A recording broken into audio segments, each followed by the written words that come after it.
ఇన్ని మంత్రములకెల్లా ఇందిరానాథుడే గురి పన్నినదిదియే పరబ్రహ్మ మంత్రము.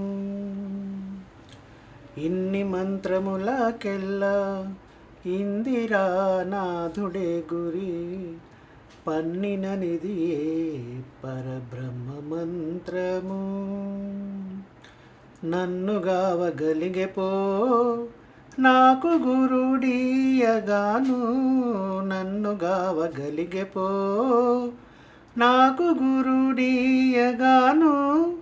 వెన్నెల వంటిది శ్రీ వెంకటేశు మంత్రము, వెన్నెల వంటిది శ్రీ వెంకటేశు మంత్రము.